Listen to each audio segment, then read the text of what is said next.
Tajjeb l-ewwel net nittama li tinsabu tajbin, nittama wkoll li kellkom dawn il-ġimagħtejn li għaddejjin li ċċelebrajna b'mod sabiħ, b'mod fil-familja tagħna forsi wkoll iż-żmien tal-Eid. Kienu suppost fil-verità ġimagħtejn ta' vaganzi tal-iskola, imma aħna wkoll iddeċidejna illi matul dawn il-ġimagħtejn nifqu xi ftit, uħud minna anke wkoll akkwistaw dan iż-żmien biex nirriflettu daqsxejn anke wkoll fejn jidħol il-fidi tagħna għal min huwa mitla tas-soċjetà tal-mużew u jattendi f'xi wieħed mill-ċentri tagħna jaf kemm din il-ġimgħa li għaddiet, mod speċjali l-ġimgħa mqazza, tkun ġimgħa immens interessanti u importanti ħafna għalina. U aħna ċċelebrajniha b'mod daqsxejn differenti wkoll din is-sena flimkien sakemm imbagħad wasalna għal ferħ sabiħ tal-Eid.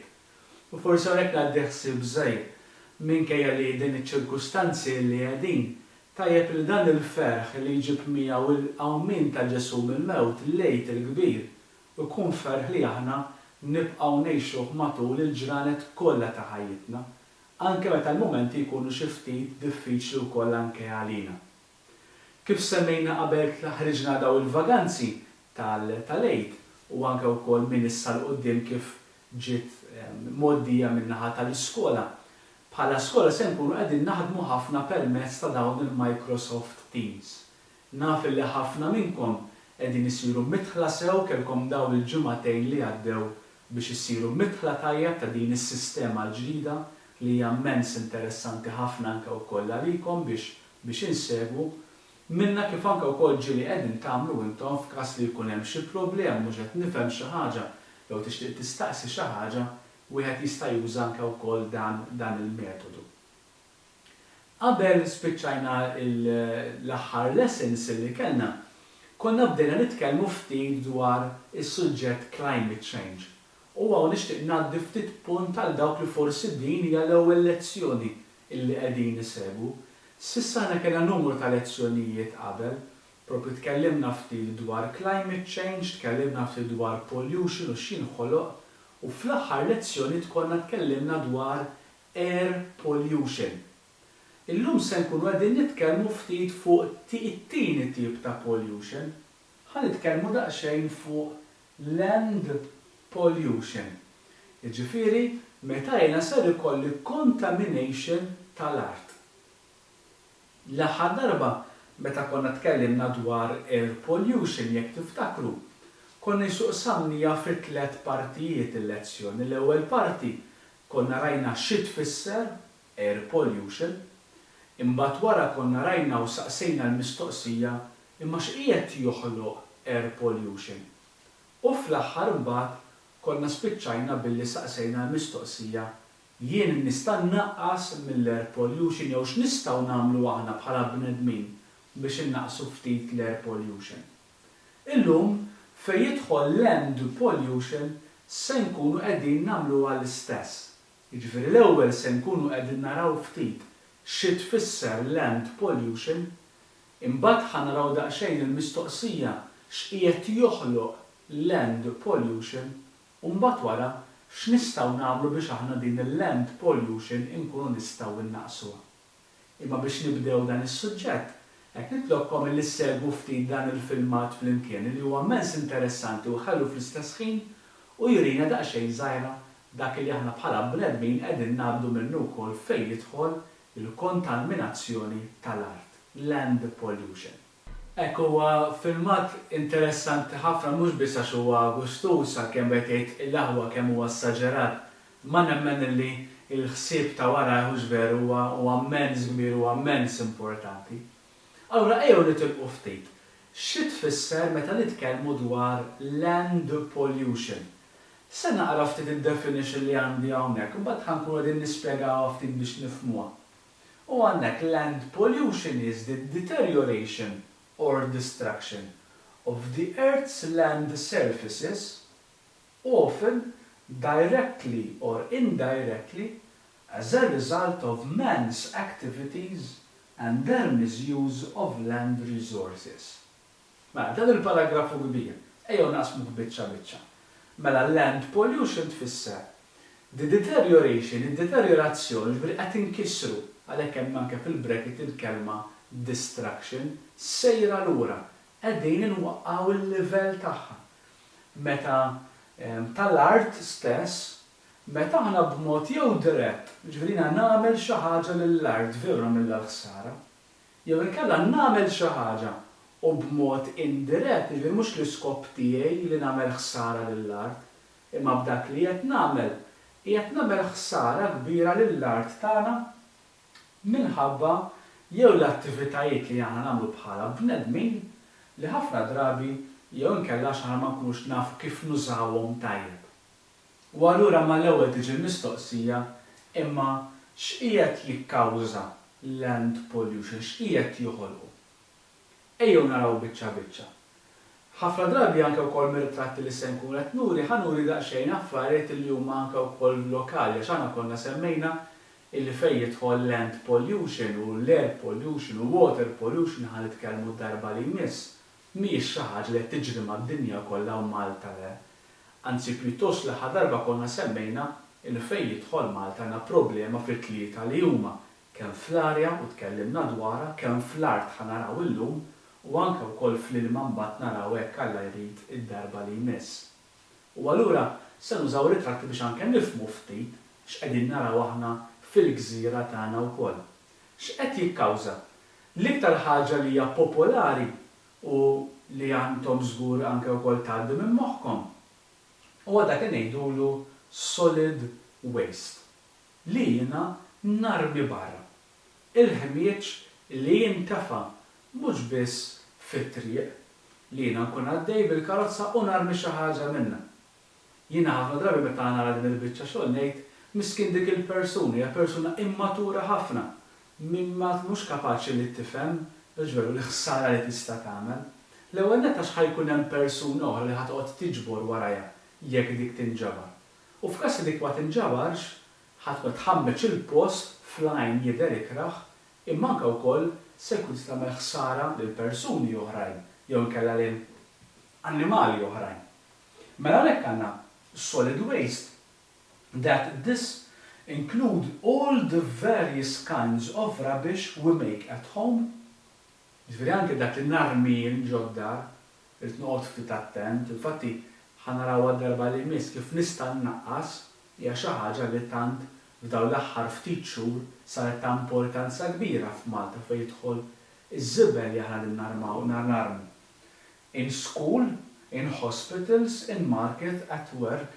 Dawn huma affarijiet li jiena drabi narmihom u dawn jintefgħu jew f'xi post fil-miżbla jew sfortunatament kif għandna dan ir-ritratt u r-ritratt ta' wara li dawn jintefgħu f'nofs ta' triq f'post li huwa abbandunat u dik tista' tagħmel ħafna ħsara. U aħna li forsi f'Malta ma tantx għandna ħafna fejn wieħed imur wieħed igawdi l-post. Ovvjament der kera f'lajn imma anke wkoll turi n-nuqqas ta' edukazzjoni u ta' rispett tagħna bħala persuni. Li inti tkun mixu tara fridge, tkun mixu tara forn, tkun mixu tara l-ħmieġ f'post jew ieħor. U jekk ħafna drabi noqogħdu nippuntaw lejn persuni oħrajn, tep inħarġu daqsxejn anfusna. Jiena kemm il-darba narmi barra. Kemm il-darba nħalli affarijiet warajja mur x'imkien f'xi post u bħal donnu u iwa u nitfaħħa barra. Ħafna drabi taf x'jiġri li waqt li jiena qed narmi jkun hemm xi ħaġa fuq ġewwa li tniggisnu tgħidu le ma isek nagħmilha xorta waħda. U qed tajjeb li jgħod daqsxejn żgħir attent, mod taf kif jarmi l-affarijiet. Fejn jidħol anke wkoll f'Malta din hija problema ftit kbira, hija dik li ngħidula overused land. Jiġifieri l-art stess, għax l-art ili hi diffiċli jgħidu ħajja nkabbruha l-gżira ta' Malta. L-art hi kif inhi. Jiena ma nużajjiex tajjeb. U ħafna drabi aħna jiġrilna, u ġili forsi taraw id-diskussjonijiet. Ejjew nibnu din, nagħmlu din, nkabbruha u nagħmluha. Imma l-art tiflaħ ammont, għandha ammont ta' spazju. So large areas of land are used for building houses, factories, industries, projects. Għandabi, ejjew nieħdu mill-art. Infatti, intom tgħixu bħal ġveru li din hija issue kbira ħafna bħalissa f'Malta. Ta' ħafna persuni li qegħdin jippruvaw jiġġieldu ma' awtoritajiet ma' persuni oħrajn biex l-art nibżgħu għaliha. Għax jekk din niżviluppawha kollha l-art, ma veru ma jkollniex postijiet naturali, postijiet fejn qed jirrikreja ftit ruħu, ikun anke wkoll kif qegħdin miġburin waħmieġ sa ċertu punt ukoll. U għalhekk ċertu anke wkoll ħsieb ta' kif jinbena l-bini, x'tip ta' bini għandu jinbena. Tantu hekk li suppost fil-pajjiż hemm dak li ngħidulhom ODZ. ODZ tfisser Out of Development Zone. Jiġifieri f'dik iż-żona suppost ma jistax isir żvilupp. Mela jekk jiena għandi biċċa art li hija ODZ, ifisser li dik hemm liġi li tħares lil dak il-post li fuqu ma jinbena u ma jsir proġetti xejn. Din hija liġi suppost tal-pajjiż. U allura ħajerġgħu jiġu anke wkoll il-qudiem min imexxi l-pajjiż x'rowl jilgħab importanti ħafna. Mela ODZ huma artijiet li huma protetti bil-liġi. Bil ma jistax isir żvilupp fuqhom. Il-fatt jekk qed tinnotaw qudiemi għandi ritratt ta' dak ngħidulhom it-tliet bliet, Bormla, Birgu, Isla tidher biċċa mill-Kalkara wkoll, innotaw sfortunatament kemm f'dan il-post m'hemm xejn li hu naturali huwa kollu kemm hu mimli bil-bini. U jekk naraw ftit ritratt tal-Gżira ta' Malta mill-ajru u mmarkati bl-aħmar fejn hemm il-bini, innotaw ammont kbir viċin il-belt u anke wkoll il-ħula tal-madwar l-iskola tagħna sfortunatament qiegħda f'dan it-tip ta' erja wkoll. Imma ftit li xejn ikkumparat ma' kemm hemm bini insibu b'mod naturali. U din hija xi ħaġa sfortunatament li minkejja li aħna għandna pajjiż sabiħ, ammont ta' turisti li jiġu, imma ħafna minn dawn it-turisti meta jiġu hija xi ħaġa li din jinnutawha ħafna. Illi Malta hija mimlija bil-bini u din għalina hija sfortuna. Jista' jkun li jgħaddi żmien u forsi mbagħtu minn ħafna affarijiet oħrajn li llum il-ġurnata dawn aħna ma narawhomx sfortunatament. Affarijiet oħrajn illi forsi jista' jkun li issir ħsara l-art u magħha wkoll il-ħamrija huma tipi ta' kimiċi li jintefgħu l-iskop ikun minħabba l-frott biex jikber forsi aħjar jew inkella biex ma jattakkax ċertu insetti. Imma jista' jkun li l-art ikun qed ifaqqara minn ħafna nutrijenti li titlifhom din minħabba daw il-kimiċi li jkunu qegħdin ukoll jitwadbu. Dit hawnhekk minkejja li forsi il-kelma ma tantx aħna norbtuha ma' Malta fejn tidħol il-kelma foresta, imma xi ħaġa li aħna nbagħtu minnha wkoll li kellha deforestation. Il-kelma forestation tfisser li tibni foresta li għandek is-siġar. Deforestation ifisser li dak is-siġar qed teqridhom. Barra minn mara din qed imbagħtu daqsxejn minnha għaliex għax qed ikollok postijiet foresti li dawn jitqaċtu ammonti kbar ta' siġar u f'dan il-postijiet imbagħad jiġu żviluppati xi proġetti, bini, fabbriki jew affarijiet oħrajn f'dak il-pajjiż. Jista' jkun li jiġri li deforestation isir b'mod naturali u din tkun ħafna iktar problematika li jiena taqbad foresta. Forsi tiftakru ftit tax-xhur ilu kellna anke wkoll foresta Amazon, kellna l-foresta anke wkoll fl-Awstralja, li din kienet qed tgħaddi minnha b'mod naturali. Imma deforestation jista' jagħmilha l-bniedem li jaqda qaċċat is-siġar biex jagħmel proġetti. Tajt u hija mela din Malta ma ssirx għax għandna foresti m'għandniex. Imma l-isfortuni hija li anke wkoll il-ftit siġar li għandna f'Malta ġieli dawn neliminawhom inqaċtuhom naqtawhom biex pereżempju nagħmlu proġetti jew inkella nkabbru hemm xi tip ta' bini jew inkella nibnu xi affarijiet oħrajn. Dan l-art tkun qed tfaqqara ħafna wkoll.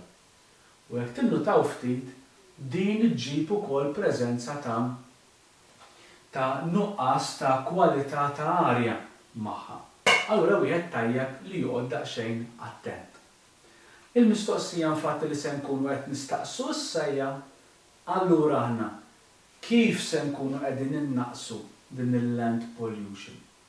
Kif se tinnutaw se jkollna żewġ bnadi dak li jistgħu jagħmlu l-oħrajn imma mbagħad nista' nagħmel jiena. Għaliex Inuk li ngħid taf x'jista' jiġri ta' din il-liġi jew ħaġa oħra. Ma fil-verità hemm affarijiet li nista' nagħmilhom jiena l-ewwel bħala ċittadin, bħala bniedem, bħala teacher, bħala student. L-ewwel ħaġa u din jekk nkun qed insemmuha huwa dak illu government level prevention. Jiġifieri min imexxi l-pajjiż jgħaddi jew ineħħi liġijiet biex iħares l-art fejn jidħol proġetti li jiddiskutihom hu, jiddiskuti ma' persuni differenti illi fejn semmi dawk il-ODZ li hu jagħmel liġi fuq ċertu postijiet jew ċertu żoni jew ineħħihom tkun daqsxejn sfortuna f'dak il-każ. Allura jistgħu jgħaddu ammonti ta' liġijiet illi dawn jgħinu biex tonqos land pollution. Infatti, waħda mill-liġijiet li għaddiet f'Malta ftit ta' żmien ilu huwa fejn se torqod lilna. Mela l-gvern il-mexxejja għamlu liġi li qed torqod lili bħala persuna li ngħix f'dan il-post. Huwa il-mod kif aħna nużaw u narmu l-affarijiet li aħna għandna bżonn li narmu. Tajjeb ir-rubbish tagħna. Hemm dak li ngħidulhom it-3 Rs. Reduce għalhekk 3 Rs. 3 kelmiet li jibdew l-ittra R. Reduce, reuse, recycle. Reduce tfisser li jiena jekk nista' l-ammont ta' żibel minflok ikun hekk ikun iżgħar għax jiena nerġa' nużah, wieħed joqgħod daqsxejn żgħir attent. Mela I reduce the amount of rubbish. Jekk jien nista' ħaġa ma narmijiex għax naf li ħanerġa' nużah, allura wieħed joqgħod attent u tiġi t-tieni punt that I reuse an object. Li jiena għandi vażett, għandi fliexkun, u jiena naf li dan minflok dan il-fliexkun naqbad u narmih. Issa nerġa' nimlih b'xi ħaġa oħra, u nerġa' nużah darba oħra. Recycle tfisser li jiena dan l-oġġett narmih imma narmih f'boros apposta, dak il-boros ngħidulhom il-boros il-griżi, u dawn permezz ta' fabbriki apposta dak il-materjal jinbidel f'materjal ieħor. Mela dak il-fliexkun tal-plastik jekk imbagħad armejtu u rriċiklajtu, fl-aħħar mill-aħħar il-plastik tiegħu jiddewweb jitkisser jitqatta' biex jintuża u jsir oġġett ieħor. So I reduce the rubbish, I can reduce some of it, and I can reuse some of it, and I can recycle that material. Infatti jekk tinnotaw ftit aħna f'Malta wkoll fejn jidħol ir-rubbish tad-dar għandna jisna 3 affarijiet. Għandna tal-borża s-sewda, tal-borża l-griża, tal-borża l-organic. Il-borża l-organic huwa kull oġġett li kien ħaj u jiena dan użajtu u armejtu. Ħafna drabi jkun l-ikel ġveru ħaxix, affarijiet bħal madam, fdalijiet tal-ikel. Dak ikun jiġi fil-borża tal-organic, jiġra organika, kienet ħajja. Fejn jidħol ir-recycling prattikament fih jitqiegħdu karti, ħadid, plastik, illi dawn ikunu notfa ma mhux maħmuġin b'xi tip ta' ikel, jew inkella xi wrappings ta' xi ikel li jkunu maħmuġ b'xi żejt jew hekk u nitfgħu hemmhekk. Irid ikun nadif iż-żibel li nitfgħu hemmhekk. Għaliex dan se jiġi riċiklat, jitqatta, jitaffeċ, jinbidel f'materjal ieħor biex jerġa' jintuża. Fil-borża s-sewda hemmhekk se jitfa' il-materjal ieħor kollu li huwa organiku u lanqas huwa karti, plastik jew inkella xi tip ta' metall. Pereżempju, ikollok xi wrapping tkun maħmuġa. Dak it-tip ta' materjal imbagħad jintefa' fil-miżber li sfortunatament minnu dak ma jsir xejn jew ftit li xejn, ħafna drabi ġie anke jispiċċa li jinħaraq. Allura aħna b'mod verament intelligenti rridu nippruvaw innaqsu u naraw dak il-materjal li s-soltu nitfgħu fil-borża s-sewda biex naraw jekk imurx fiż-żewġ boros l-oħrajn. U tajjeb li tibdew intom li mid-dar tagħkom tagħmlu pressure li kieku l-istudenti kollha tal-iskola tagħna ta' kull sena jagħmlu pressure ifisser li ta' kull sena jkollna 75 familja bejn wieħed u ieħor li jaħdmu iktar biex ikollna dawn il-materjali ġi riċiklat b'mod tajjeb. U tista' tibda inti, din hija biex xogħol tagħmel inti, biex nagħmel il-gvern u nagħmlu l-oħrajn, irid nibda jiena. għamel il-pressure inti d-dar fuqha. Xi ħaġa oħra li nista' nieħu noqgħod attent, skużawni fejn hemm il-reklam imma tifhmuha għal qiegħed ngħid forsi, li jiena nixtri ikel li għandu kemm jista' jkun ftit packaging miegħu. Infatti ċertu materjal, ċertu ikel huwa ta' take away ħafna drabi jispiċċa b'tant karti żejda li laqas nużhom. Innu taw pereżempju mmur nixtri burger u chips, hawnhekk għandha dan il-kumpanija. Jiena mill-counter kemm noqgħod bil-qiegħda ikolli ammont ta' napkins, ikolli l-karta tal-burger, ikolli l-kaxxa anke wkoll ta' chips, ikolli karta fuq it-tray bħala riklam, ikolli l-istro, ikolli t-tazza, ikollha il-latu tagħha, ikollha l-istro. Ara dawn huma kollha materjali li wara 5 minuti ta' tarmihom kollha.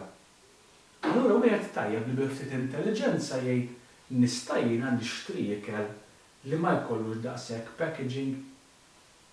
Ħanat ftit eżempji. Li wieħed forsi bħalissa m'għandniex hux veru, imma li jieħu l-lunch tal-iskola ġol karti. Li kieku aħna l-istudenti tal-iskola tagħna il-lunch tagħhom iġibuh f'karta u il-fliskon tal-ilma jarmuh jixorbu minnu jarmuh ifisser illi aħna kuljum fl-iskola tagħna narmu ma' 370 fliskun u 370 karta kuljum. Għamilha times sena sħiħa kieku fil-verità kemm jiġri. Allura għandek ċertu fliexkel li tibgħat tmur id-dar tlaħħlaħhom terġa' tużhom. Għandek lunchbox li tagħmel l-istess.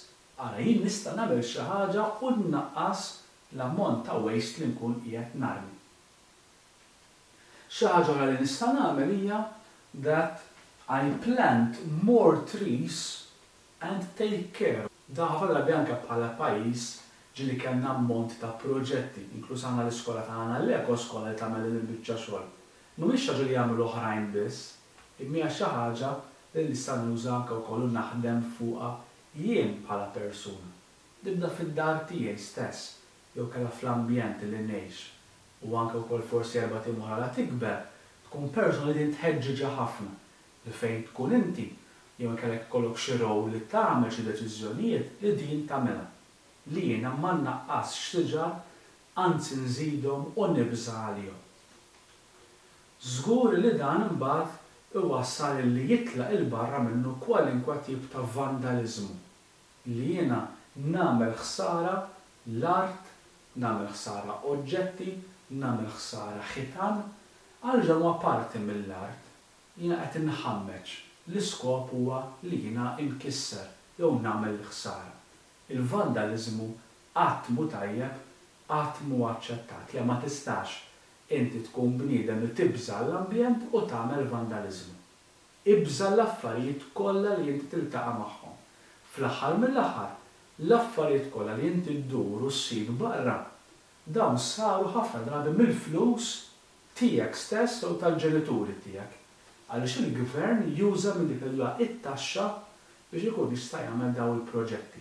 Allura verament ma tagħmilx sens għal persuni li jagħmlu vandaliżmu. Fejn jidħol anke wkoll proġetti f'Malta pereżempju għandek ngħidu l-waste serve.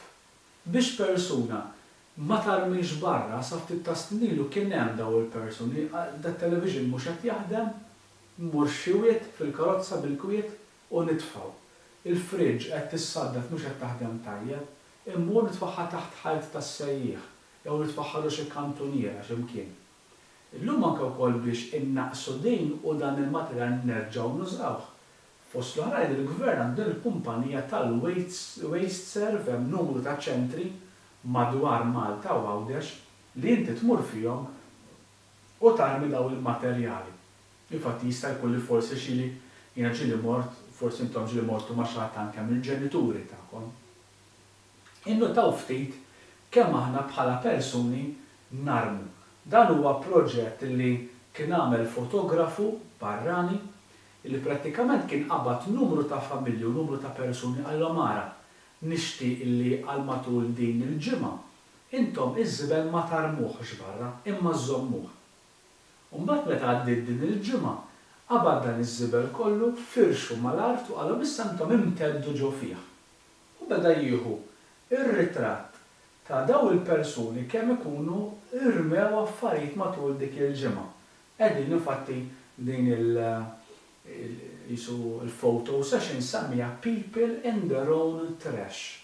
Qegħdin ġo żibel tagħhom stess biex iġib l-awareness ta' kemm hemm affarijiet li aħna narmu u l ma tantx nagħdu kasu għalihom. Infatti anke bħal din uġveru ġieli smajtu b'ċertu liġijiet bħal jitneħħew straws, jitneħħew packaging. Għaliex dawn mhux biss se tinaqsu din il-biċċa xogħol, imma wkoll qegħdin inaqsu affarijiet oħrajn ta' ħsara li jista' jiġri. Li se nkunu qegħdin nagħmlu, se nispiċċaw din il-lezzjoni b'żewġ affarijiet. L-ewwel nett, se nkunu qegħdin naraw daqsxejn din il-kumpanija tal-Waste Serve kif se tkun qiegħda kif taħdem fil-verità, jiġifieri il-materjal li aħna nirriċiklaw xi jsir permezz tiegħu. Imbagħad se nkunu qegħdin nippruvaw nagħmlu l-ewwel assignment tagħna. Ġifieri intom se ssibu biċċa xogħol, aħna se nkunu qegħdin narawha nitlubukom itgħaddu lilna lura permezz ta' il-Microsoft Teams ħalli aħna nkunu nistgħu anke nagħtuk il-feedback lura dwaru. Sakemm nerġgħu niltaqgħu jekk Alla jrid id-darba li jmiss titkellmu fuq water pollution. Nawguralkom ħafna is-saħħa, stay safe, intom u l-ġurnaturi tagħkom u lura hawnhekk sellulna ħafna għalihom u nawguralkom il-ġurnata tajba lilkom u l-paċi magħkom. Il-faċilità l-ġdida ta' trasferiment tal-iskart u l-irkupru tal-materjal ġewwa tal-kus fix-Xewkija Għawdex ġiet żviluppata biex tilqa', tagħżel u titrasferixxi l-iskart li jorriġina minn Għawdex u Kemmuna. Din il-faċilità l-ġdida se twettaq proċessi għal ġestjoni tal-iskart. Dawn jinkludu l-għażla u l-imballar tar-riċiklaġġ xott, l-ikkumpatjar tal-iskart solidu muniċipali, it-tqattih tal-iskart goff u veġitali. Skart domestiku, il-boros is-suwed. Il-boros jinġabru mid-djar u jittieħdu l-faċilità. Dawn jinġabru minn apparat mekkaniku, jitpoġġew fuq ċinga ta' trasportazzjoni u jiġu kompressati. L-iskart kompressat imbagħad jittieħed fil-faċilità Malta North. Boros għar-riċiklaġġ domestiku. Dawn jinġabru mid-djar. Ġewwa l-faċilità l-boros jinħattu fuq ċinga ta' trasportazzjoni li twassalhom fil-kabina fejn isir is-sorting. Il-materjali riċiklabbli jiġu separati manwalment f'karti, kartun u plastik. Il-metall jiġi separat permezz ta' kalamiti. Il-materjali riċiklabbli imballati jintbagħtu barra minn Malta. Proċess għall-iskart goff u veġetali. L-iskart goff jinġabar mid-djar. Fil-faċilità it-trakkijiet iħottu l-iskart goff u jippreparawh biex jitqatta'. Freephone 8007 2200. Proġett parzjalment finanzjat mill-Unjoni Ewropea għal Fond ta' Koeżjoni. Ninvestu fil-kompetittività għal kwalità ta' ħajja aħjar.